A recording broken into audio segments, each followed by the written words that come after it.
There's no doubt that when the global economies reopened after successive lockdowns, the pent-up demand which they'd created led to an extremely talent-orientated job market as businesses scrambled for personnel to exploit the resultant bounce back.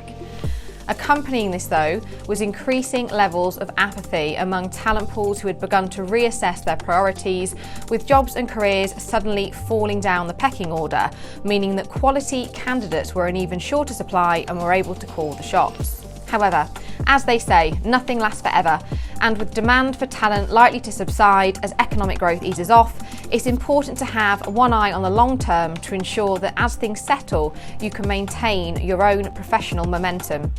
So in this video, I'll be talking you through the key things you need to do now if you want to future-proof your career and ensure you drive home your current advantage to set yourself up for years to come.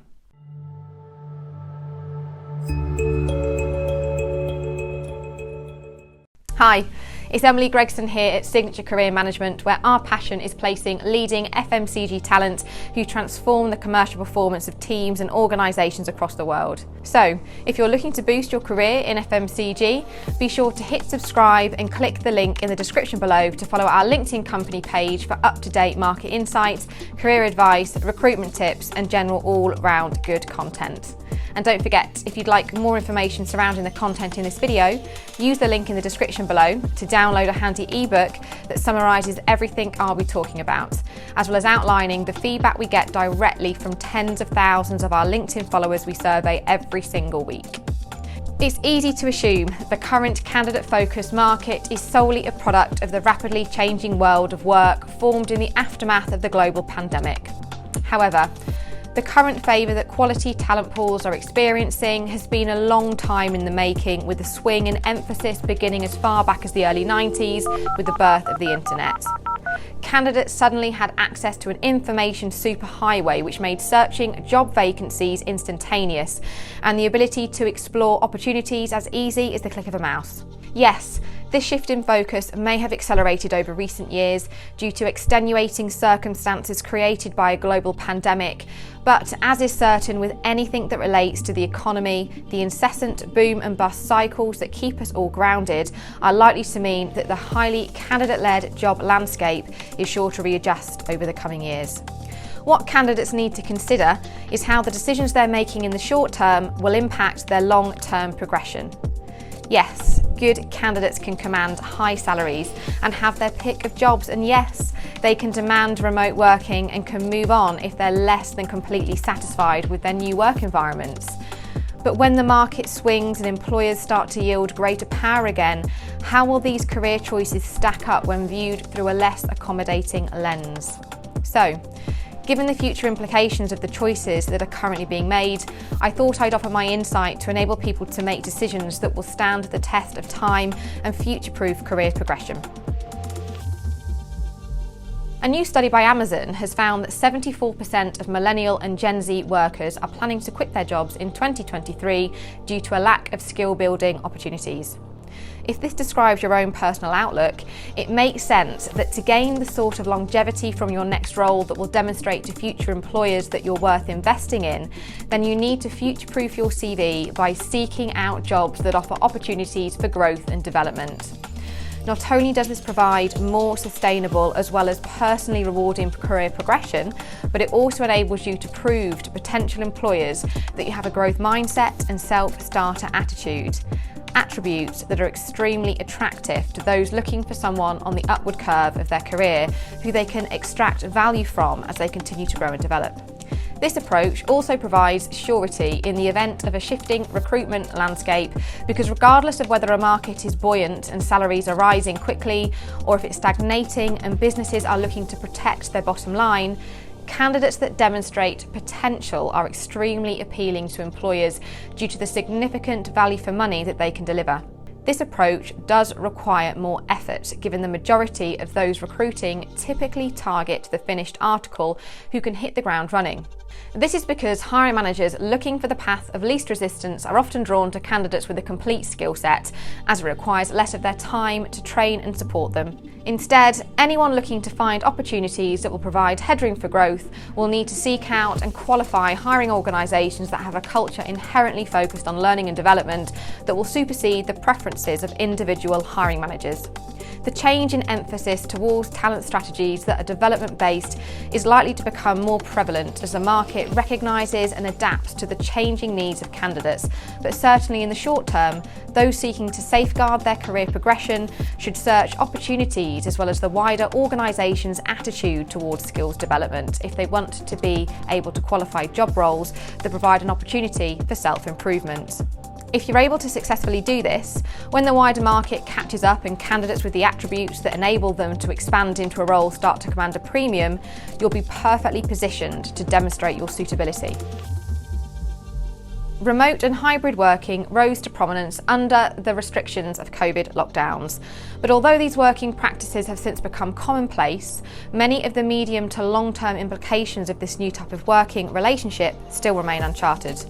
A great emphasis was placed on the productivity gains that flexible working could provide by businesses seemingly looking to justify their rapid adoption of remote working. However, some would argue that this placed too greater emphasis on these more tangible short-term outputs rather than many of the more subtle and slow-burning implications that occur when there is a physical disconnect between colleagues. Three of the most heralded benefits of close team interaction that are coming to light are innovation, collaboration, and the sharing of knowledge. Although innovation and collaboration are skills that need to be practiced and honed, they are attributes that largely result in organisation-wide impact and as such aren't as detrimental to an individual's development. Whereas when we consider the reduction in the level of knowledge transfer, although this still erodes organisational competitiveness in the long term, it will also be extremely detrimental to the individual's betterment in the short to medium term. When people stop learning, they stop growing, which is often a precursor to career progression beginning to stall. And although self-directed training can still be undertaken outside the confines of everyday work practices, the benefits of learning through osmosis should not be underestimated. I always advise clients about developing hybrid working strategies that structure time spent in and out of the office to aid innovation and collaboration, as well as promoting the increase of knowledge sharing. But if this isn't forthcoming and you want to future-proof your career development, my advice is to take a proactive approach to this yourself. Look who are the successful people in your workplace and who has a propensity to share their information and knowledge with others, and then ensure that wherever possible, you place yourself within their proximity to learn from them, so that as the productivity and effectiveness of the wider market inevitably takes a hit as it adjusts to the new workplace practices, you're able to differentiate your skill set from your peers. What we've definitely seen a great deal more of over the last few years is employee churn, and taking this into consideration will enable you to future-proof your career if you can demonstrate to potential employers that you offer a more consistent alternative. Phenomena such as the Great Resignation and quiet quitting have followed the life-altering experiences of the last few years as employees reassess their priorities. However, on the other side of the fence, the feedback I get from many employers, frustrated by the need to consistently source and train replacements, is they perceive that this is a demonstration that workers are becoming less resilient. Of course, there will be a whole multitude of reasons why the rate of employee turnover has grown exponentially over recent years, and it simply can't be all put down to employees no longer having the staying power to see through challenges. Similarly, no one is asking workers to be tolerant of environments that could be deemed to be toxic. However, what people who are looking to future-proof their career need to do is appreciate that this widely held perception could act as a barrier to future career opportunities if you're rightly or wrongly tarred with this brush. As I mentioned, you don't want to be placed in a position whereby you feel pressure to stick out a job that isn't good for you. So to protect against this eventuality, it's imperative that you do your research and take good advice in advance of joining a business to mitigate the risk. As well as undertaking research on review sites such as Glassdoor, or by reaching out to your network to see if they can put you in touch with past or present employees, speak to a career manager like ourselves that take a detailed approach and can subsequently provide an in-depth, insight into a role and opportunity.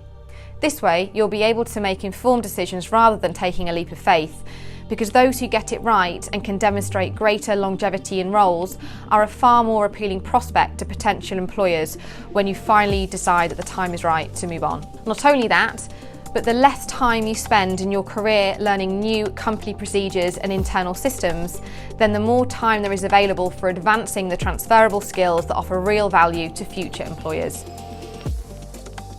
It can be tempting as wages are rising rapidly and employers are paying over the odds to secure the talent that they desperately need to exploit the situation in an attempt to rapidly grow your earning potential. Now, what I'm not saying is that you should refuse pay rises or job opportunities that offer more attractive remuneration packages simply to future-proof your career progression. But what is critical for making decisions that are viable for the medium to long term, as well as the short, is to not base judgments on money alone. If you find a job opportunity that offers headroom to grow and has a strong culture that will enable you to learn from those around you, that you can go into with your eyes wide open and fully aware of the challenges that it presents, and it also comes with a good uplift in salary, then it's likely to be a good opportunity that can really advance your career. However,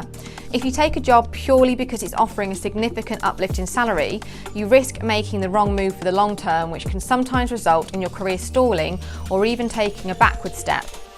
If, like is being suggested, the market slows and you're in a job where you're in essence overpaid, it can be very difficult to find another opportunity that is paying as well if your current role turns sour, much like the situation a homeowner experiences if they become trapped in negative equity when the housing market drops. Bearing in mind that an employer who is paid over the odds is likely to subconsciously or even consciously expect to receive a premium output for their premium expenditure, then this may well add additional tension to your role that soon mounts up under the pressure of a stagnating market. Then consider how you may be perceived by colleagues who weren't able to secure the same uplift in salary, and you can see why it may start to breed resentment and add the type of pressure that may make your position untenable if you don't consistently remain at the top of your game.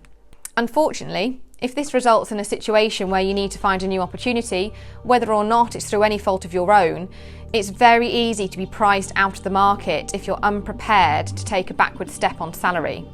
Even if you are, many businesses will question why you were willing to do that. However, if you don't take a view on salary, the roles that command your current wages may be out of your reach if they have risen higher than the market deems feasible.